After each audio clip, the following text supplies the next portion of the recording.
approximately 200 years old.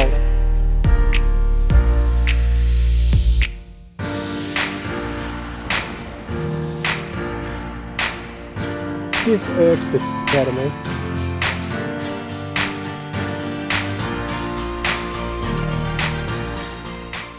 Welcome to our Outback Adventure. So over the next 2 weeks we're actually travelling through Outback Queensland, as you would have seen from our announcement video. It's still a little bit up in the air, but we have got a contingency plan in place. I'm really excited because we're going to get in to actually see the Outback in a rare situation, which is obviously during flood. It's going to be very interesting to see how green it is out there in spots, how quick it's reacted, but also too, just being able to see actual water flowing in creeks that are normally dry. I'm also looking forward to seeing Lisa's face as she sees a lot of these places that she's never been before. I'm lucky I've been to a big portion, but not all of it. So it's pretty exciting. I can't wait. I can't wait either. I've been looking forward to this trip for so long. And yes, it's not the one we've had planned, but it's still pretty cool where we think we're going to go. So here we are, we're on the outskirts of Roma. We class Roma as the gateway to the Outback. As we travel through, we're going to see lots of different countrysides. We've still got a lot of treed areas around here. And then as we head more towards Birdsville, we're actually going to see more desert-like areas. It's more what people associate the Outback with, more open, sparse. To me, that's what the Outback is. I can't wait to see the sand dunes. Yeah. I think they're going to be absolutely amazing. There's a couple of really iconic ones that we're looking forward to seeing and sharing with everyone out there as well. This will be quite an extensive series, and we're going to try and share as much as we can with you. So make sure you like and subscribe and hit the bell notification so you get reminded anytime we upload a new video. Okay, let's go.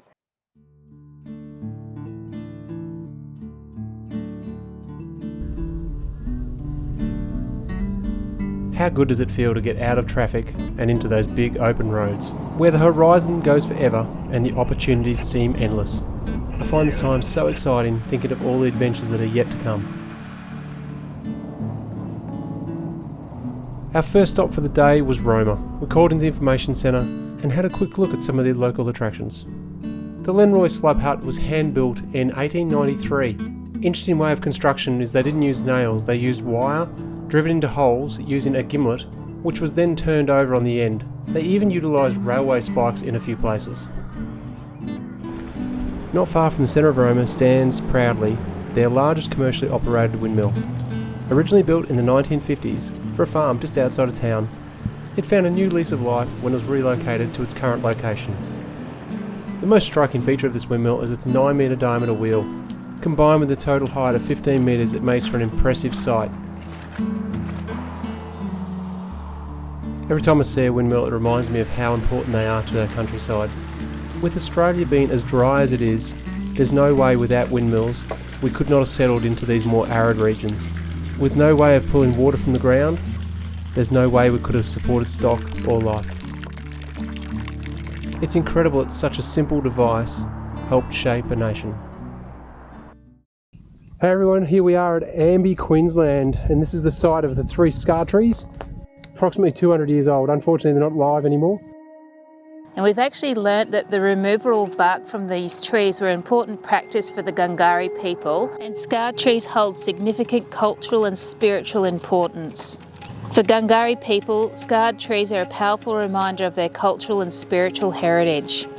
The scars on the trees were made by removing the bark for various purposes, such as making canoes, containers, tools and shields, or to build temporary shelters.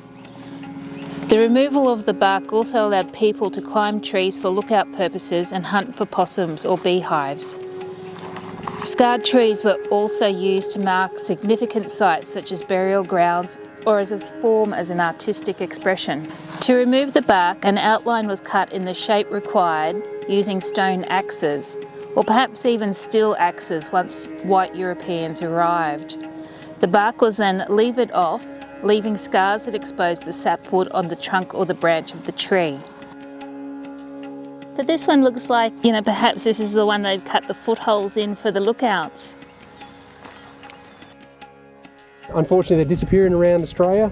Most of them are in Victoria, they're still alive, but lots of reasons. They're unfortunately dying out for environmental reasons and also for logging. So if you get a chance, if you're coming through this way, make sure you stop and check these guys out.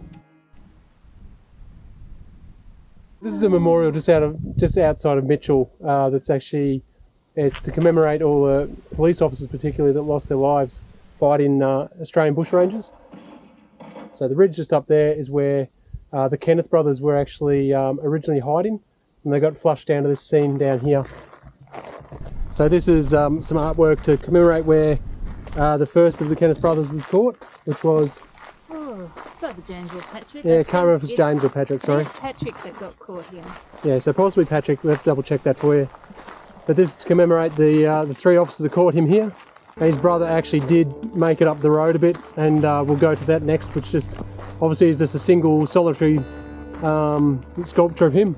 Yeah. At that stage escaped, but he was caught a short time later. So this is a site of significance because this is deemed the last interaction police had with Australian bushrangers. Supposedly the last bushrangers. Yeah. I think they just got changed to a different name. Yes. Criminals. Yeah, criminals, yeah.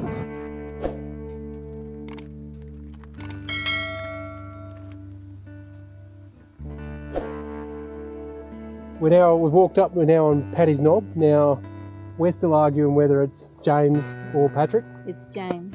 I still reckon it's Paddy, as in Paddy's Knob, but we'll have to look that up. I'm probably wrong. The history book says Patrick got caught down there, and even the statue says Patrick got there you caught go. down there, and James ran away up here. So James is a coward and he ran away. But no, but seriously, can I just point out something? Now, this irks the shit out of me. Seriously, people, what the hell? We're in the middle of nowhere, and people decide to drink and leave this rubbish here. Have some respect. This is why we can't have pretty things. Yeah, exactly. This is why we get blocked out of stuff and end up with fences around things and everything like that. Sorry, rant over. Maybe.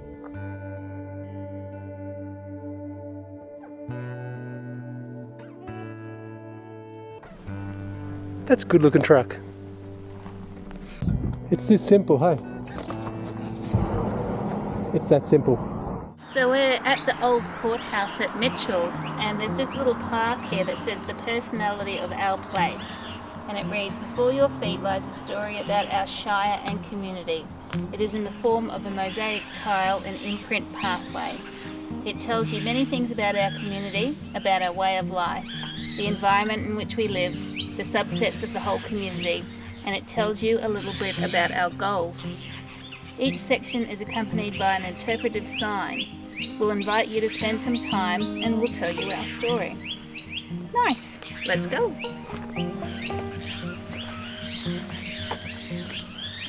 This is where the Kenneth brothers were trialled, and obviously, I think they were sentenced here. Yeah, they were both sentenced to death. Yeah, and then there was controversy. Yeah, because it was very circumstantial apparently. Yeah, one of them got hung and the other one got off death. He got life, but it was only 12 years, and when he got out, he died of cancer.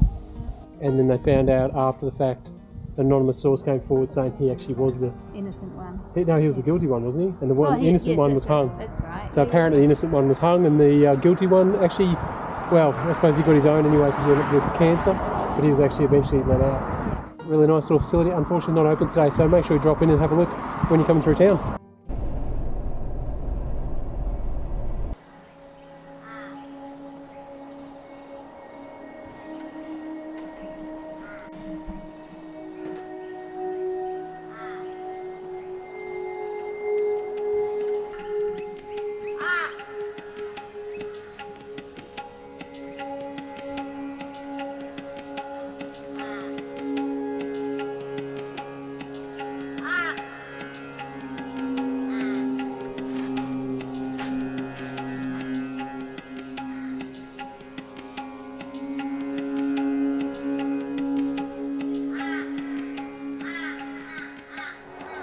Hey guys, what a great day today was. We've been about 600 k's? 600 k's. About 600 k's, so Brizzy to Mitchell.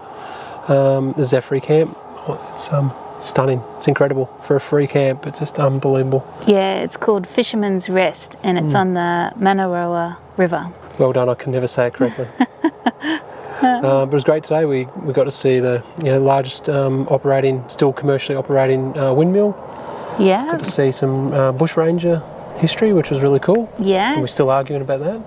Yeah. No, in and around Mitchell there was some bushranger history. It's very cool. We stopped in at Amby and saw some scar trees. Yeah, that was amazing. That was pretty good. That was a little bit of indigenous history that we didn't know about. So that was some good education for us. And now we're kicking back. We're going to have an early night because we've got an early start tomorrow. Early start. So we've got to be gone by... Oh gosh, I don't know. 6:30? 6:30, 6:45, 6:30. Yeah, about 6:30. So we've got to be gone by tomorrow about 6:30. And I'm going to probably wake up a lot of people here, sadly, but... yeah, there's about 22 vehicles here. Yeah, lots of cars. And we're all squished in. Yeah. So that's... Yuck. Yeah, we like camping by ourselves, but... Yeah, it's still quiet. We're probably quiet. almost the loudest people here, so... but yeah, so 6:30 start, we've got to head off, and we've got a pretty big day tomorrow, sorry. We've got... should we say what we've got? Yeah. So we've got Bilbies. Bilbies, we're seeing Bilbies. Seeing Bilbies tomorrow, so go and check that out. They're doing amazing work at the Bilby research, and they actually breed and release back into captivity, because obviously they're having a pretty tough time in the wild. They've actually offered us to do some extra film in there, so that's going to be pretty cool. So I'm not sure what that's going to entail, but we'll find out tomorrow. And the World War II secret base. Yeah, so going to see the secret base, World War II secret base. So Sarge is going to go home. And then we're off to Quilpie. And we're hoping to do some fossicking there. Yeah. That'll be pretty cool. I'm going to find me an opal. So thanks very much, everyone, and like and subscribe, follow us along, and we'll see you in the next one.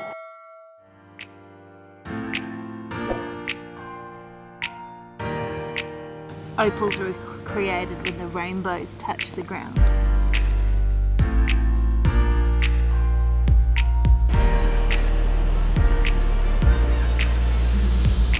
There's a big armor on the road.